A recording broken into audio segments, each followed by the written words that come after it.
સ્થાનિક કળા અને સ્વદેશી ઉત્પાદનોને પ્રોત્સાહન આપવાના ઉમદા હેતુથી કચ્છ મ્યુઝિયમ ભુજ ખાતે એક વિશેષ કાર્યક્રમનું આયોજન કરવામાં આવ્યું હતું।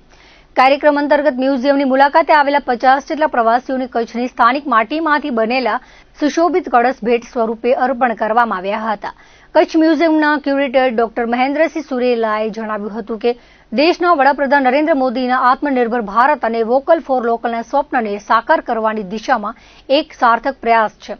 અમારો મુખ્ય ઉદ્દેશ્ય એ છે કે મુલાકાતીઓ માત્ર મ્યુઝિયમ જ ન નિહાળે પરંતુ આપણી પ્રાચીન કલા સંસ્કૃતિથી પણ પરિચિત થાય।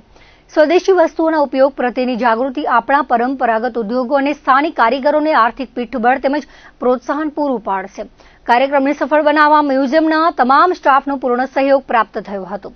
કચ્છ મ્યુઝિયમની આ અનોખી પહેલ દ્વારા પ્રવાસીઓએ કચ્છના ઐતિહાસિક વારસાને માણવાની સાથે સાથે કચ્છની માટીકામ કળાની વિશેષતાઓને પણ નજીકથી જાણી હતી। कच्छ म्यूजियम निहाळवा पधारेला तमाम प्रवासियों म्यूजियम ની स्वदेशी अपनावानी सराहनीय पहल ने बिरदावी હતી। स्वदेशी वस्तु को लेकर एक प्रोग्राम आयोजित किया गया। हमने स्वदेशी वस्तु के तौर पे एक यहाँ के मिट्टी के कलश के रूप में हमने ऑब्जेक्ट लिया और उससे हमने और हमारे स्टाफ से मिलकर एक पूरे भारत का नक्शे का निर्माण किया। हमारा विजन ये था कि पूरे भारत में अलग अलग राज्य हैं और उस अलग अलग राज्य में एक स्वदेशी वस्तु को लेकर एक मुहिम हो, तो हमारे आने वाले विजिटर को हमने उन ऑब्जेक्ट का एक उपहार दिया ताकि वो मेमोरी के तौर पे म्यूजियम में स्वदेशी वस्तु को देखें कला संस्कृति के साथ साथ।